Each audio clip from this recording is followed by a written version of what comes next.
Hey guys, welcome back to Backpocket Game Reviews, and today we're going to talk about the craziest GameStop break-ins and robberies that happened while I was there.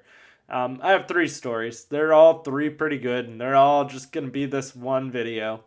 Um, Guys, if you do enjoy these videos, be sure to give it a thumbs up. Again, those thumbs up are what help us keep growing as a community and to help keep the channel kind of gaining more community members. Um, just so you all know, I also just revamped my Patreon tiers. So there's a whole bunch of new Patreon tiers. One of them is a crazy tier, and despite me thinking no one was ever going to sign up for it, someone did. I'm going to give them this first one free rather than wait until it actually charges them. So this video is brought to you by Saber Prime. So, guys, while I was at GameStop, there were two really interesting break-in stories and one, like, what the hell kind of robbery story. And technically, it's multiple robbery stories, but we'll get to that. So, we're going to start in this one GameStop, which I won't say which one it is. It's across from a really nice mall, but in a really bad part of town. The mall's one of the more upper-class malls in the area, but it's surrounded by this like terrible, terrible area, which is kind of odd that you would build a really nice mall in a really bad area, but I guess that's just kind of how GameStop rolls. So when the first break-in actually came because the store next to it didn't have any kind of tenant, so there was no one staying in that store that was directly, because it was in a strip mall. So GameStop, and I don't remember what's on the other side of them. I know there's a Best Buy near them, and an Office Depot, and a mattress something, and some stuff.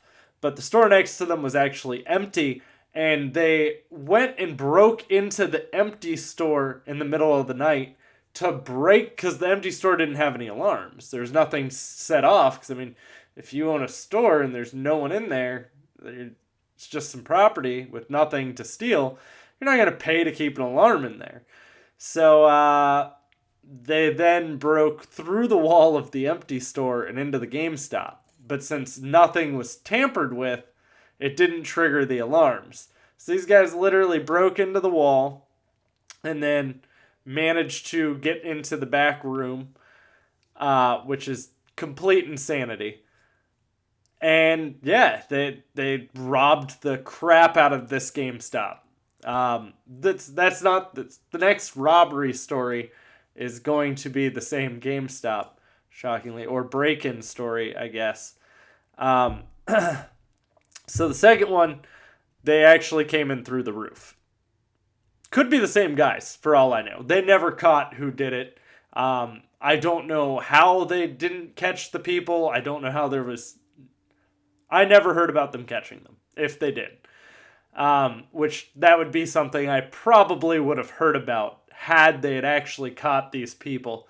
So they came in through the roof, and I don't know how they got back out of the store. I guess they would have had to have broken a window or something to get out, unless someone was on the roof with a ladder. I mean, that part I didn't hear about, but went through the roof. So I don't know if they heard about the first people and like the people going through the wall, and they're like, we can copy that and go through the roof, so that way they're not expecting it through the wall. Which is pretty insane that was even capable of being done at all.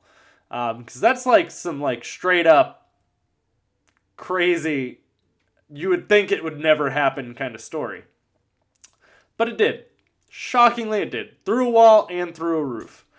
I know there's been other GameStops that have had people do the same thing where they have come in through a wall or something along those lines and wound up locking themselves in the back room accidentally.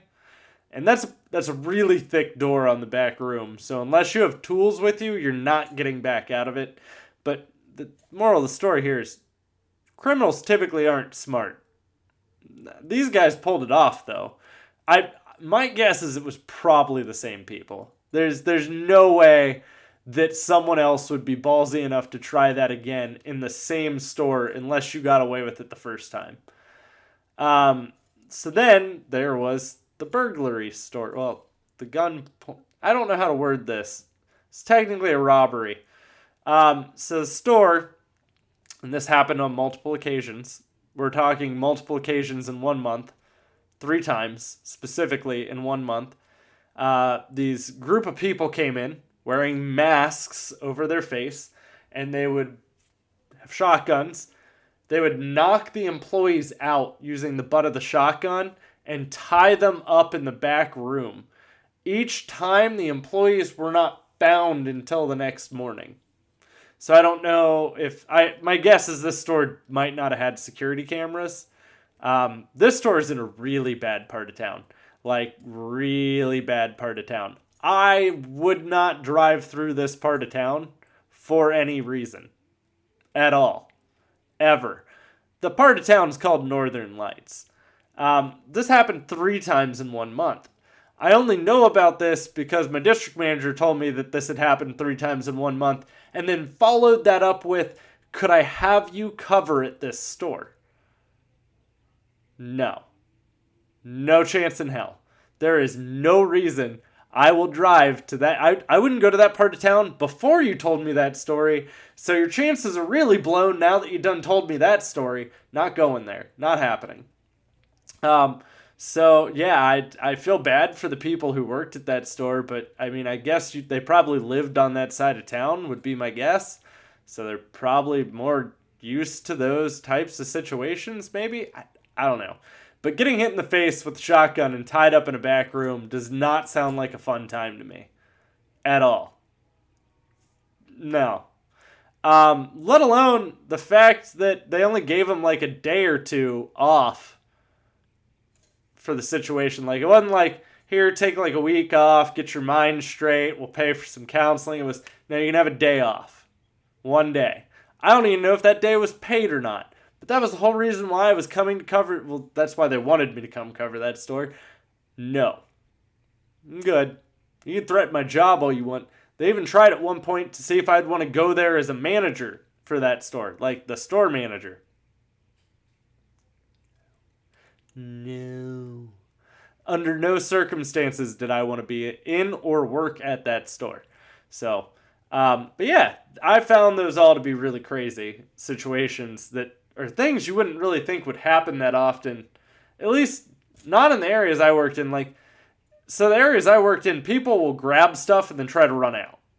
That's what you normally have to deal with in the areas I worked in. But, I mean, I've also had store managers tell me that they've been robbed at gunpoint in some of the nicest parts of our town. And apparently the cops were unable to catch the person who robbed them, who was on foot in the middle of a blizzard.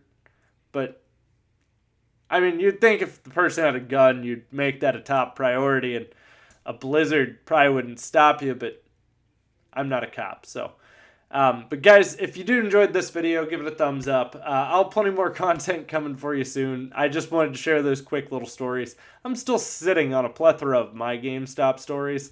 So on times where GameStop doesn't have any news or anything that I want to complain about, I'm going to share some of my work stories there, such as this one, which I thought was a fun one.